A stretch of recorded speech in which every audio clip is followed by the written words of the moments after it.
This is 4 extremely easy to play and yet overpowered builds for Honor mode in Baldurs Gate 3, so if you never beaten this or want some cool and really efficient and powerful builds, I will explain everything from leveling to items, because on Honor mode you just need the most powerful characters possible.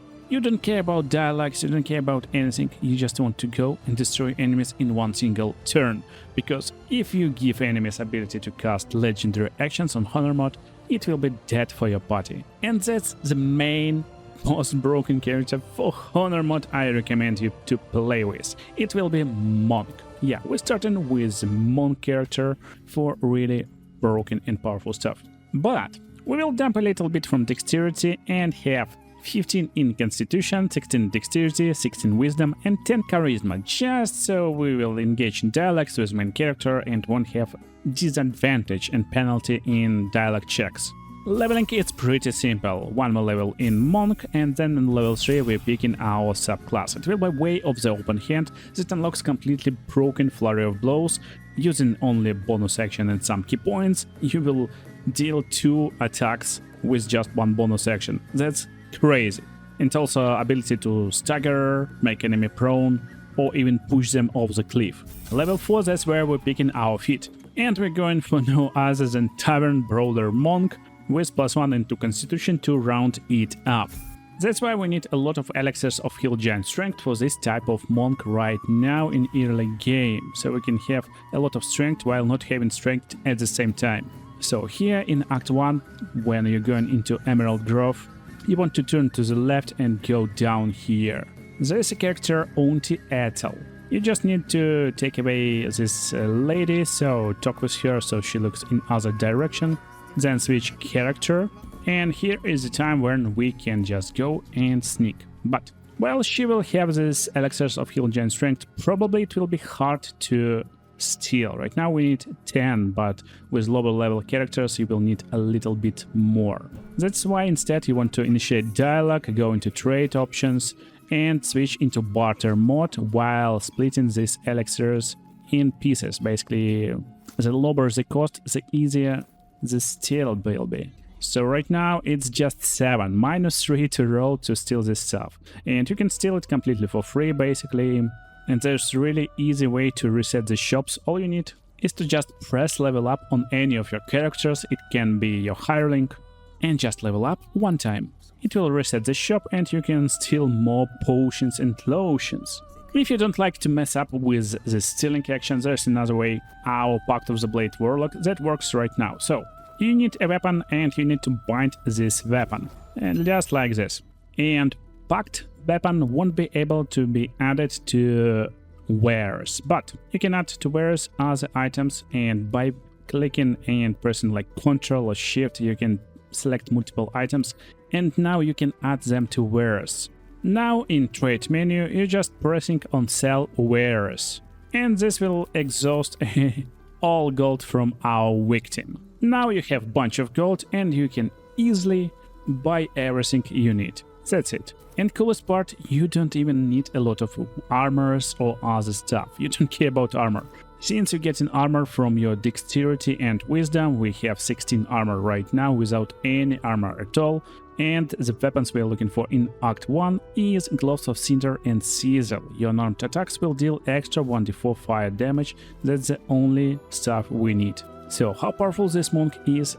It's incredibly powerful because we'll have just crazy chance to hit, while at the same time we get ability to make basically like 3 attacks with Flurry of Blows by just using key points which recharge on short rest, and that just completely breaks everything you see. So the only problem for this monk is just have this elixir of Heal Giant Strength active at all time, so make sure to have around like 20 or even 50, so you don't need to like look for them later. And the damage is just insane. With advantage you will have like 100% chance to hit all the time, and you will just render enemies invisible after each successful hit. Enemies is surprised. That's not a surprise for us, since we can do like 40 damage in one single turn. That's crazy. Make enemy prone, 99% chance to hit, and that's just Demolisher Machine. Monk one-shots every enemy on Honor mode like wall game.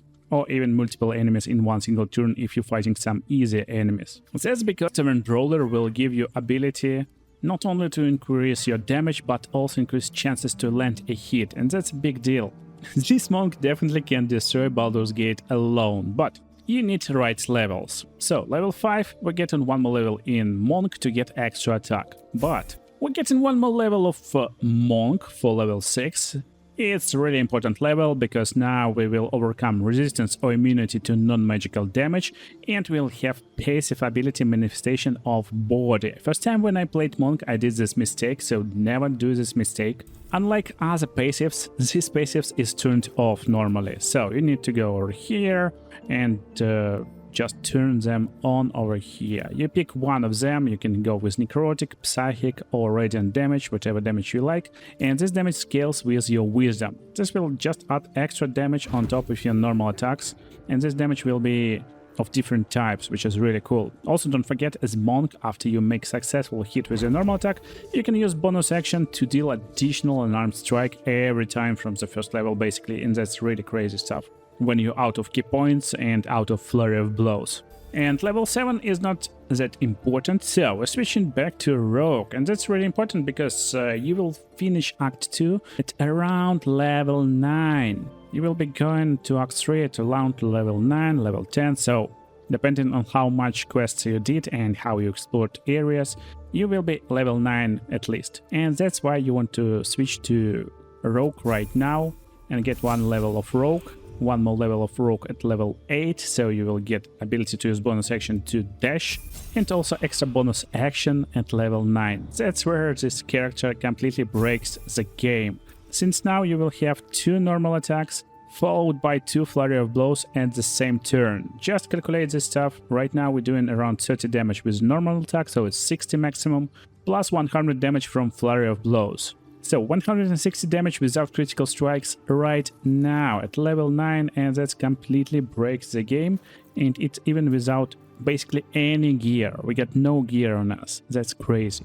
You finish the game by leveling Monk, who level 7 and level 8 unlocks more powerful strikes with basic attack. Also level Fit, level 8 will give us Fit, and it will be ability improvement Wisdom. You will understand why in a second. And we're finishing with one more level of Monk, of course. So, that's all because of items. First of all, we get Graceful Claws. You will gain more dexterity, therefore more initiative and a little bit of armor class. And increase your jumping distance, which is not bad. But most importantly, after transitioning to Act 3, you need to not miss Boots of Uninhibited Kushiga, which is insanely powerful boots. You will deal additional damage equal to your Wisdom modifier with unarmed strikes, and that's why we need higher Wisdom, since Wisdom scales with our Manifestation of Mind, and also it will deal additional damage with our normal attacks. If you explore Act 3, you can even find Gloves of Soul Catching, which will add 1d10 force damage to your unarmed strikes, and you can switch it instead of your previous gloves. Also, there's a bunch of other items that can increase your damage, but honestly that's everything you need. Don't forget there's higher powerful elixirs of Cloud Giant Strength in Act 3 for even more power. And now in Act 3 you can basically do 100 damage with your unarmed strikes easy, followed by 200 damage with Flurry of Blows, 300 damage in a turn without haste or other shenanigans. That's just crazy. And coolest part, you don't even need to strategize or understand how to play this character. You just go in, find your target and destroy it with Flurry of Blows and normal attacks. That's it. So Monk is incredibly cool. Who can help him? And it will be our Asterion, but honestly it is not Rogue right now. Instead we will be making Barbarian. Yeah, just Barbarian. Why complicate things when you're going on Honor mode, when you can have extremely overpowered Barbarian? You don't need to pick anything, so we get in 17 Strength, 16 Dexterity, 14 Constitution and 10 Wisdom. This Barbarian will use +1 bonus for Strength later on, so keep this in mind. And that's how we level up. Basically we get in one more level in Barbarian, followed by more level in Barbarian and picking Wild Heart subclass with Bestial Heart, Tiger Heart. That's very powerful Tiger Heart like subclass stuff, because different hearts gives different abilities, and this one gives Tiger Bloodlust. You will have 2-meter radius and you can attack up to 3 enemies at once and make them bleed for 2 turns. Bleed gives extra slashing damage each turn, and they will have disadvantage on Constitution saving throws. And we're getting 1 more level in Barbarian for our early game.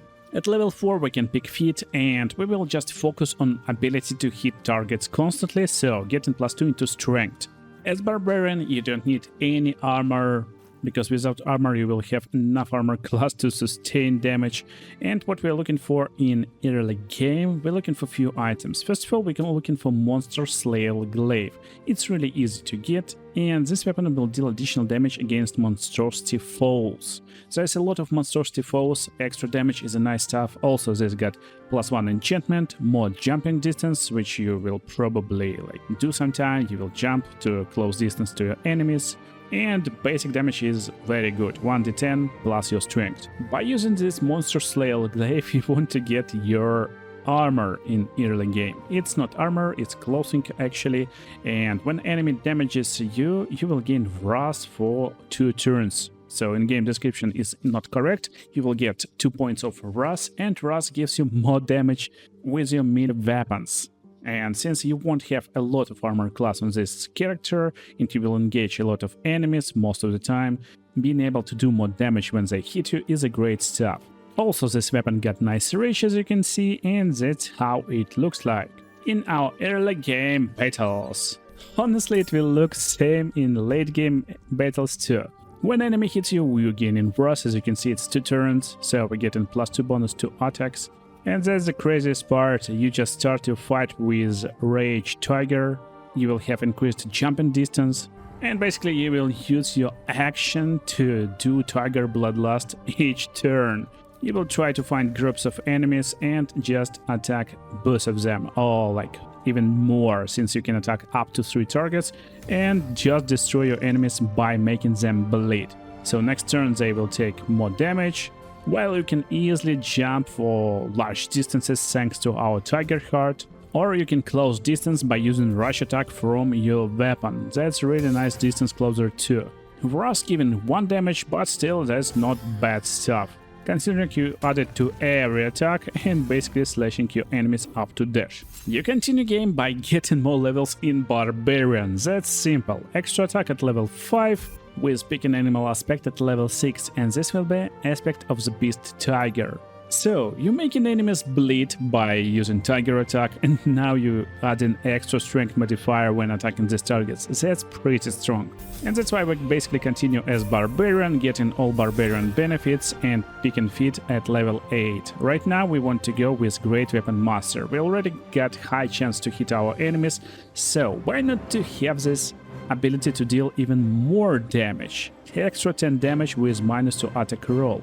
But this penalty easily destroyable by having advantage, and it's easy to have advantage as Barbarian, especially as this Barbarian, and I will show you in a minute how. So level 9 again, we're going Barbarian, Brutal Critical for more damage with critical strikes, and honestly I don't want to overcomplicate this build for our Honor mod. We're going with Wolverine right now, to also maim target for 1 turn when we're attacking bleeding targets, and maim is insanely cool stuff, since it will reduce enemy movement speed to 0. They will stand in one place while we and our monk destroying them. So while you can go for 2 levels in fighter, for example, just to be able to use action surge once, on Hunter mod I don't think it's viable, so better to have 1 more level in Barbarian to have Relentless Rage, to have ability to be picked up from being downed automatically without your teammates, and finishing with extra feat at level 12.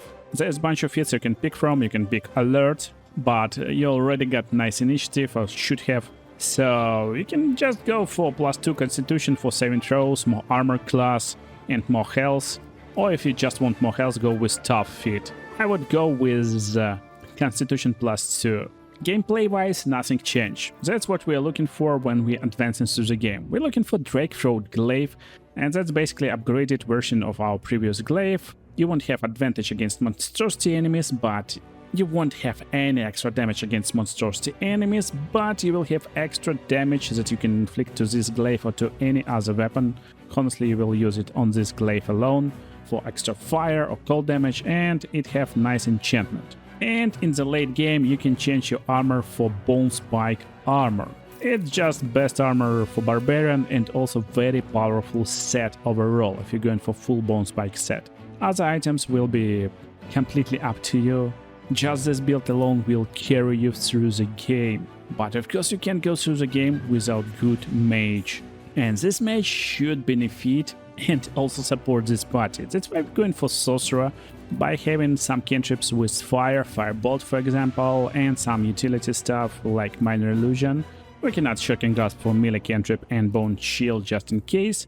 And in early game, again, we're playing on Honor mode, it's hard to hit our enemies. Let's just go with Magic Missile, the safer road. Also Enhanced Sleep for exploration, and Draconic Bloodline subclass with Draconic Bloodline Fire. We're going for red. You can go for gold if you like to disguise self, but honestly you don't need this stuff, better just go with red Draconic Bloodline. And ability focusing on Charisma, Dexterity and Constitution. 17 Charisma, 16 Dexterity, 15 Constitution. The idea of this Sorcerer is really simple. You will give your party some like exploration stuff with Featherfall and Enhanced Sleep. You will have Twin Spell and Extended Spell Meta Magic, followed by Meta Magic Quicken Spell on level 3. And we're looking for some like utility spells like Misty Step, Knock and other stuff, while at the same time not forgetting some control spells like Hold Person. And focusing on fire spells like Scorching Ray. First feat will be simple, we're going with +1 in Constitution and Charisma to round it up.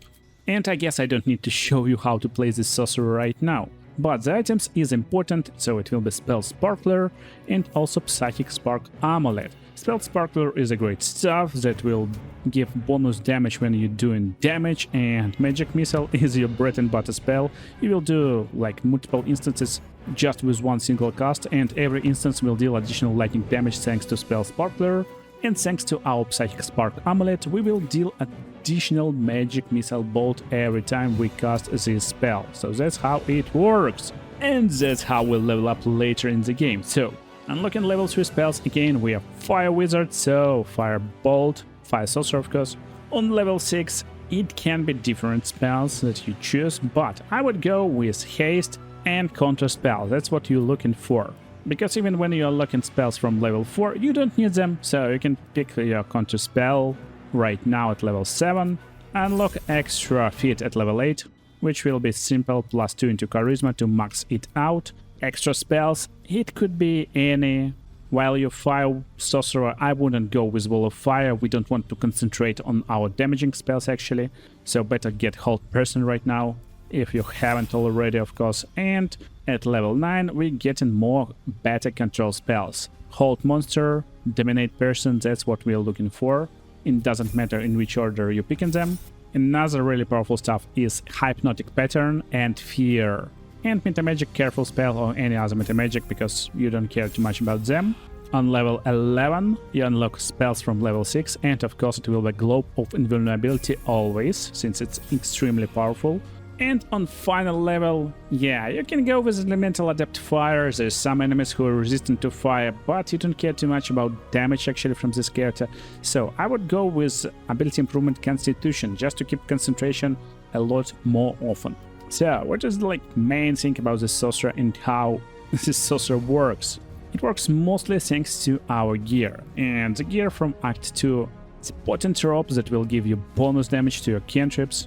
And most importantly, Head of Fire Acuity. So this head is insanely overpowered. Whenever you deal fire damage, you gain Arcane Acuity, which is basically stacks that will increase your spell save DC, which is the measurement of high your chance to hit with your control spells.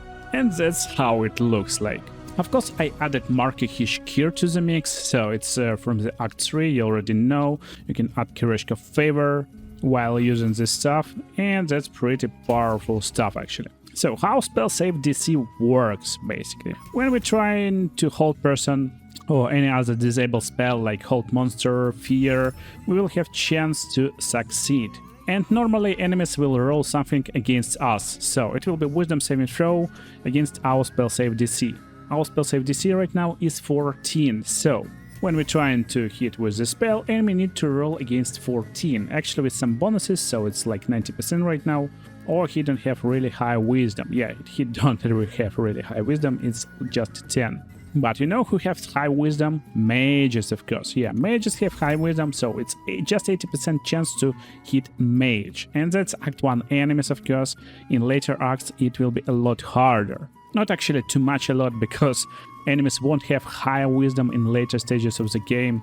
So this like stats and chances is completely viable right now with this type of character. But how Arcane Equity works? Basically you need to hit something, at least something. For example, Barbarian. It's really easy to hit Barbarian. Like 75% chance to hit him with our Fire Strike.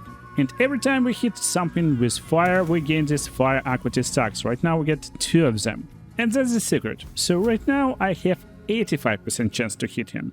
If I get one more stack, just like that, we have 95% chance to hit him. Basically 100% chance to hit. So you just start to fight by casting Scorching Ray on your enemies. Upcasting Scorching Ray will give you more bolts, and all you need is to just cast at least 4 or 5 bolts.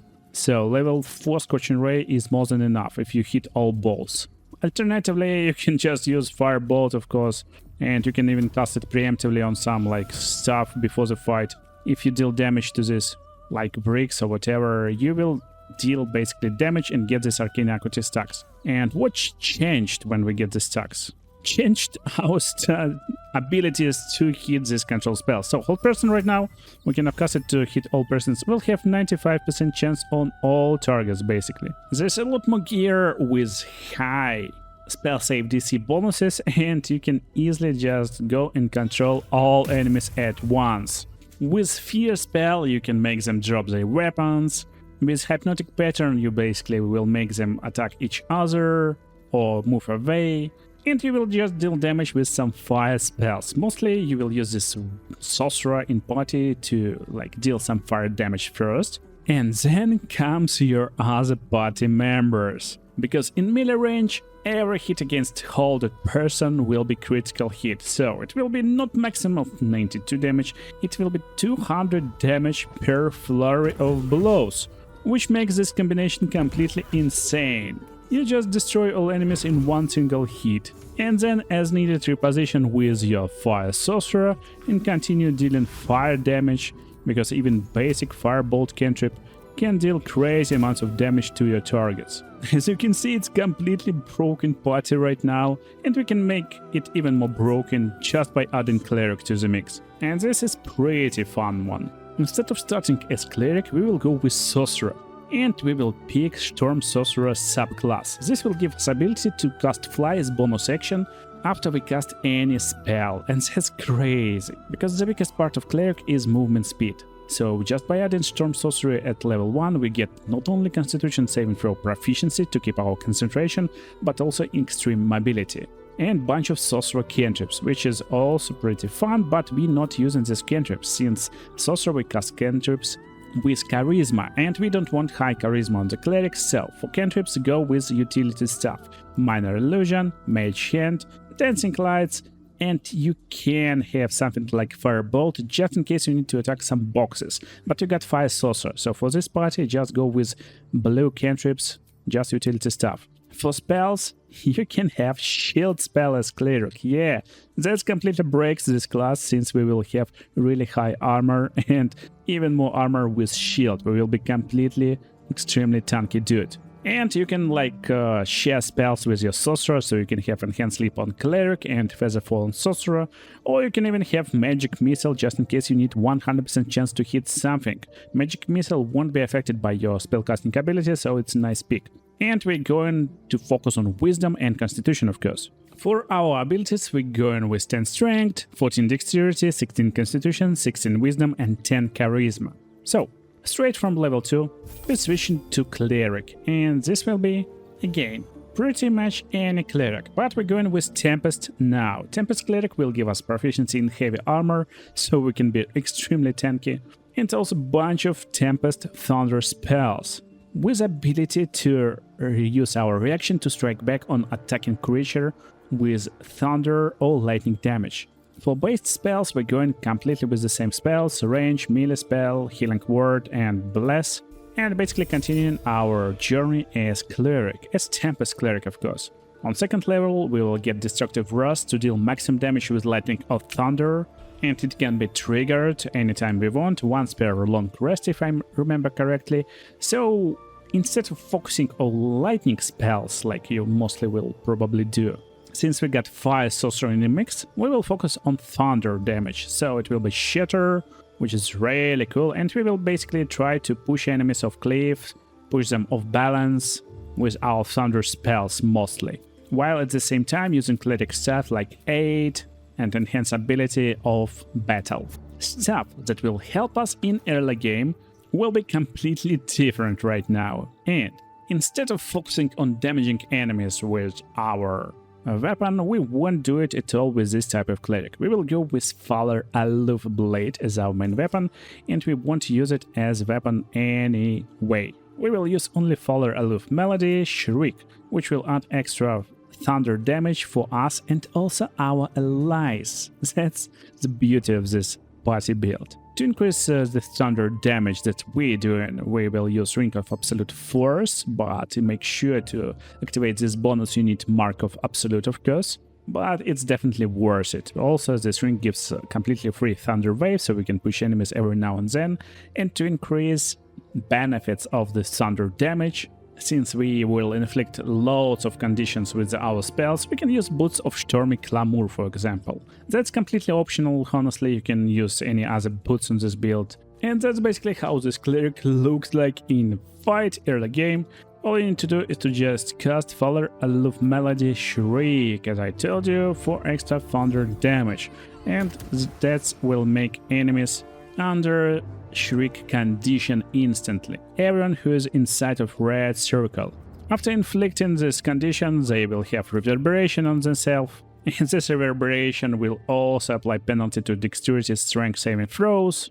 If you apply more conditions, they will take more thunder damage, and basically you're looking for some opportunities to inflict thunder damage with your Shatter and other spells, so that you can apply Destructive Rest to for maximum damage. While at the same time you can reposition yourself after any spell cast. So you cast a spell and then you can just go and reposition yourself pretty easily. Destructive Rest will use Channel Divinity Charge that will recharge on short rest. So technically you can start any fight by just going inside of enemies and casting some crazy destructive thunder spells for a lot of damage, like that. Someone hits you, you just retaliate with 2d8 thunder damage on them. And also, yeah, if you haven't used, you can even maximize it with Destructive Rust. But coolest part, this Faller Aloof will add extra damage even for your allies. That's pretty nice addition to the party, but how we level up it further? Again, we're not overcomplicating stuff. We're getting more cantrips, which we don't care too much about, and getting feat, and this feat will be Warcaster. So we want to keep concentration when we advance with Cleric, and Warcaster will help us roll 2 dice instead of 1 to keep concentration, while at the same time we can keep concentration on Spirit Guardians for radiant damage, and that's basically the main idea of this build and coolest part. Again, normally you're as Cleric, you're pretty slow, so you're standing outside of the combat, you're casting your Spirit Guardians, and basically you can do anything since you need some time to close the distance to your enemies. But right now you will be able to fly, so you skip a lot of distance by just using fly action. You can get up and down whenever you need, and spread these Spirit Guardians everywhere. Also, you can concentrate on Cold Lightning in case you need or want to, but most of the time you will play something like this. You will go in with Spirit Guardians, come to enemies, and then push them with Thunder Wave somewhere.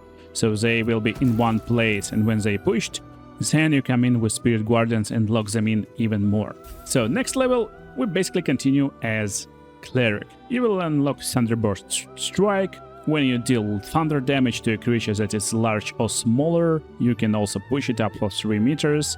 So if your Shatter is not pushing enemies, now it will. Level 8, you will unlock Ice Storm, not bad spell to have in your arsenal just in case. Level 9, ability to deal thunder damage with your weapon, but you don't care. You care about your feat, and right now can be like different feats you choose. While it can be something like ability improvement constitution, it can be wisdom for higher hit chance with your spells. Honestly, you don't care about it too much, and you can just go with heavy armor master, for example, for even more protection from enemies, but just make a choice. Our party is extremely powerful right now, so we don't care, and at level 10 we unlock Destructive Wave, which doing radiant and thunder damage at the same time, and a lot of this damage. Level 11, Divine Intervention, new cantrip, we don't care. And level 12, basic cleric stuff, Hero's Feast, most important stuff in the game, especially in the late game. Most importantly, we can buff this cleric with right items. Glove of Billigent Skies will inflict reverberation when you deal thunder damage, and that's Act 2 item. So now you will be able to deal some crazy stuff. Since you inflict an reverberation, it's condition, and it will be a bonus condition from Boots of Stormy Clamor, and you will stack a lot of reverberation from Act 2. In Act 3 you want to get Armor of Persistence, which is really cool, powerful armor. It's heavy armor, you will reduce all incoming damage by 2, you will gain resistance in Blade Ward, which will half damage you take, and that's pretty much like insane armor. And also Ring of Spiteful Thunder. Whenever you deal thunder damage to reverberating creature, it becomes dazed. A really nice and great addition to your cleric. And while that's the party, actually there's few secrets, and they're extremely early in the game to make it even more broken party. And I will show you them right now. So first of all, some of party members need to make attack rolls, and you don't have a lot of sources of advantage in this party. And to do it, you need to be in the Underdark area, exactly in this spot. So it will be minus 69, minus 238. You will just get down through this cracked rock probably, or you can get over here from the other side, and the closest part is this Arcane Tower. So entrance to Arcane Tower is right like in front of this place where we're standing right now. And probably a lot of players could actually miss this place, because you need to look backwards, and there's another cracked rock over here that we can use to get down. So after getting down in this cave, you will arrive here, and that's Kuo-to Temple. Now it's actually 2 options how you can achieve this task, and considering you playing on Honor mode, the easiest one is to find a companion you don't like. Because this guy will ask you for sacrifice, and you probably will need to sacrifice one of your party members. You can't sacrifice Hireling, and you need at least 2 party members to go through this part of the game, basically. To successfully go through here, you need to make some intelligence rolls, so it will be investigation or arcana. By succeeding in investigation, you will understand that there's a sickle blade. And when you see this dialogue, wait, it's blood you want, I can make another offer. You can use Potion of Invisibility on another character and sneak behind Puldrip the Zealous. He will have this Sickle of Buell, and you need to succeed on this pickpocket check, so make sure to initiate initial dialogue not with your pickpocketing character, and you can even build like pickpocketing hireling for this task to make sure you succeed, and just steal this Sickle. After succeeding this steal, you can get this wait, if blood you want I can make another offer. You go with Persuasion check here, so it should be Charisma check, it's difficulty class 20. And you will have this bonus Buell Benediction. Advantage on attack rolls against bleeding creatures, as long as there were Kuo-to here. So you don't want to kill these Kuo-tos to keep this buff. And that's whole party buff, so that's crazy stuff. Make sure your characters doesn't die, because if they die completely, the buff could turn off. I guess it's a bug, but it still persists in patch 7 as far as I remember.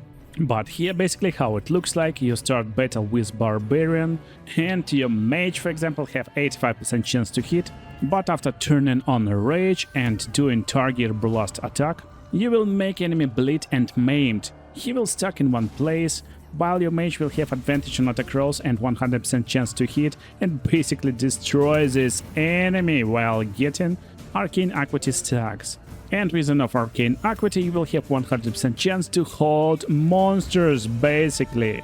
So your barbarian and your monk can continue destroying these guys with a lot of critical hits. That's how it works, and that's pretty crazy stuff. And don't forget, you can upcast Scorching Ray and make every ray critical hit your enemy if you wish to. And that's how you can make completely overpowered builds in Baldur's Gate 3. So, have a nice playthroughs and see you in the next videos.